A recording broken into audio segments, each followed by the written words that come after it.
White flag is raised. Walking in. And they're off. In the Golf Classics at Gowran Park, maiden hurl over an extended 2 miles, losing some ground at the start was Zuzukel. As they make the far turn, it'll bring them across on the approach to the first flight.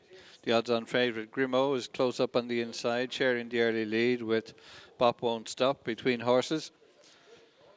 As they head for flight number 1, Imre Jan, also in the firing line, Captain Ryan Matt. They're followed across towards this first flight by Fierce Handy towards the outside. As they clear the first, not much to choose between the leading quartet, Grimaud on the inside, alongside Captain Ryan Matt, Imre Jan, wide of them with a white face as they make the approach to the turn into the straight as Bop Won't Stop. Fierce Handy not far off them. In yellow and blue, tracking the leaders is Can Happen. Also in the leading group is 6888, and on the rail is Union Alley. And they're followed into the straight by the red and black colours of Tackle Tommy Woo Woo towards the inside. Alongside is I Feel Fine. Also there in mid-division is Siege of Jadoville as they jump flight number 2, first of the 2 in the straight. And the white and red colours, Captain Ryan Matt, with the red cap Imre Jan. Over on the far side, the green and white colours of Grimaud. Close to the outside in red, green and white is Bop Won't Stop. Just in behind him, 6888. Over on the inside, Union Alley. Not far behind him, Fierce Handy as they come up to past the stands. The narrow leader is Captain Ryan Matt from Imre Jan. Grimaud is on the rail. Bop Won't Stop next, and then 6888 on the rail, sharing the 5th spot. As they go into the turn is Union Alley, followed by Fierce Handy. Behind Fierce Handy on the inside is Can Happen. Followed around the turn by Welcome Abroad. The rail on the inside of Welcome Abroad is Tackle Tommy Woo Woo. With them is Siege of Jadoville. Behind them as they head into the back straight, I Feel Fine. Outside of I Feel Fine is Tipping Away, a break then of a few lengths to Glendower. As they reach the first flight up the far side, Captain Ryan Matt led, goes on by about 3 lengths to Imre Jan. Grimaud close on the inside. Bop Won't Stop just behind him, 6888. The inside is Union Alley, wide of them. With the white cap is Fierce Handy, just ahead of Can Happen. As they go to jump the middle flight, number 5. A slight mistake by the leader, Captain Ryan Matt, but he continues to show the way under Darrow Key, followed on the inside by Grimaud and Jack Kennedy. With the red cap, Imre Jan and Kieran Buckley, the leading trio, tracked on the inner by Union Alley, Danny Mullins. Alongside is 6888 and Sam Ewing. As they go to jump the last flight on the far side, it's 4 from home. Captain Ryan Matt over from Grimaud, Imre Jan, the leading trio, followed by Union Alley. Still there on the outside, Bop Won't Stop. 6888, Fierce Handy, making a little headway behind him on the outside is Tipping Away. Also chasing the leaders is Can Happen as they make the far turn. Behind Can Happen as they turn towards the inside is Tackle Tommy Woo and then Welcome Aboard as they continue across with about 5 furlongs to race and 3 flights to jump. Still in front, Captain Ryan Matt from Imre Jan. On the inside, right with them, is Grimaud. Challenging on the outside is Fierce Handy. They go on a few lengths in front of Union Alley. Alongside Union Alley is 6888 as they approach the turn in. Captain Ryan Matt on the inside. On the outside, Fierce Handy. Between them is Grimaud, and they go away from Imre Jan. Then 6888 in Union Alley, and behind them is Can Happen as they swing for home with 2 to jump. Still the leader, Captain Ryan Matt from Grimaud, asked to challenge. Back in third is Fierce Handy as they come to jump the second last. Captain Ryan Matt on the far side, Grimaud challenging, and they have it between them. Faller at the second last, 6888, but as they head for the final flight, Grimaud on the stand side with the narrow advantage now over Captain Ryan Matt on the rail. They're a long way clear as they come to jump the last. Grimaud towards the stand side, Captain Ryan Matt on the inner. Slight mistake by Grimaud, but he asserts on the run in with 100 yards to race. Grimaud going on from Captain Ryan Matt, trying to rally in second, but as they go to the line, Grimaud will score a welcome pre-Cheltenham winner for Jack Kennedy. Captain Ryan Matt second, back in third spot Can Happen, and fourth for Fierce Handy. Yes, welcome back to Gowran Park. And delighted to be joined by Jack Kennedy, of course. First winner back after landing her opener in Grimaud. You only returned from injury on Monday. You've hit the crossbar on a couple of occasions, but nice to get that done. Yeah, nice to get back on a winner now. So nice to get it before next week anyway. Yeah. And obviously Gordon picked a smashing race for Grimaud. He was dropping back in trip, that run behind Fishery Lane, and he was giving Fishery Lane weight that day. It wasn't the strongest of races. No, exactly. He was well entitled to be winning it. He kind of would have wanted to have been winning it really. So nice for him to get off the mark, and he done it well. So yeah, it's nice. His last run was over 2.5 miles. I'd imagine he's only going to come into himself when he steps back up in trip.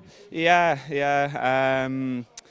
Probably maybe reading a little bit, not conservatively, but just in behind the leaders a bit back up over 2.5 would probably suit him. Yeah. So yeah, no, there'll be plenty of fun to be had with him anyway. Yeah. He jumped well as well because he can make a mistake or two along the way, which he done at the last day. Yeah, exactly. Yeah. No, he put it all together today and jumped well. So yeah, thankfully he got the job done today anyway. Good stuff. You Neon Diamond in the next? Neon Diamond in the next, yeah. Beaten a long way the last day, but not a very bad run. So maybe with a little bit of improvement, she can run well. Hopefully, yeah. What's the ground riding like? It's fairly testing, yeah. It's soft to heavy, but it's hard work, yeah. Good stuff. Obviously, moving on to next week, you're going to have a lot of rides over there. Going to concentrate just on a couple of them, the high-profile ones, and no better place to start with Brighter Days Ahead. Yeah, really looking forward to her. She's a very good mare. Obviously, it's not going to be an easy task, but we'll be there with a chance anyway, hopefully, yeah. And Jack, obviously yourself, Gordon, all the team Jigginstown, you've always held this filly in high regard. It was just the Morgiana course this season at Punchestown. That's the first that she really proved what you've always promised. Exactly, yeah. And I suppose she won kind of doing a lot of things wrong as well, so we knew there was improvement to come after that as well, and I suppose she showed that in Leopardstown, but I don't think anyone really imagined the improvement, that sort of improvement. So yeah, no, she's very exciting. And going back to that day in the Morgiana, you obviously set your stall out early. You made the running which didn't suit. She didn't do a whole pile. She was having a look at everything, quite idle, switched leads as well. I thought the best hurdle she jumped was the last when she got headed by Stain. Exactly, yeah.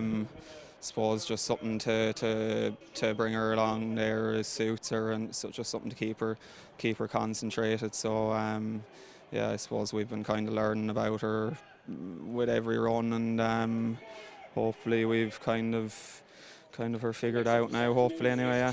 She seems to have everything. She's plenty of pace, but she also stays extremely well, as we saw last year. Exactly, yeah. She's a very high cruising speed, and she can stay going off it. So yeah, she's decent, yeah. Sitting her, she looked fantastic in Leopardstown. I saw you working her after racing the other day on Monday. Yeah, couldn't be happy with her, to be honest. She's in good form, and everyone's happy with her at home, and I was happy with her the other evening. So hopefully she stays in that form until Tuesday. Yeah. Good stuff. Opening race on Tuesday, of course, ROMEO COOLIO. He was very good when winning the Grade 1 at Leopardstown over Christmas. Yeah, exactly. Yeah, and I suppose Willie's horses come out and been very impressive. Co-picked the board, and I wouldn't say people have forgotten about him, but he's definitely gone there with a big chance, and I wouldn't swap him for anything yet. And the way the race will surely be run, plenty of pace on will suit this horse because he likes to have a good gallop to aim at. Yeah, exactly. He's probably not dissimilar to Brighter Days Ahead. We were probably tricked into thinking that they're both quicker than what they actually are. It just turns out they both have a very high cruising speed and can keep going off that. So yeah, they're probably not too dissimilar yet. And obviously Teahupoo as well. You had to sit in him on Monday afternoon in Leopardstown after the race. Yeah, he's in great form as well. He's going back there, and hopefully he'll get the job done again. It's hard to really pick one that could really put it up to him, but I'm sure there'll be something there on the day now. But he's in good nick, and hopefully he can get the job done again. Yeah. I'd say he's a hard horse to gauge because he's not flashy, is he? At home? No, he can be fairly lazy. So yeah, he's probably hard to know how well he is going. But I suppose he's around the yard a long time now, and you get to know the horses very well, and he's in good nick anyway. Yeah. And even the other day, on an away day, again he's not flashy, is he? No, he's not. No, he wouldn't do anything in a hurry. But I suppose once he gets on a race course, he's a different animal. Yeah. Great stuff, Jack. Great to have you back in the winners' enclosure. Best of luck in Neon Diamond, and most importantly, best of luck next week. Yeah. Thanks, Kev. Watch live racing now on racingtv.com.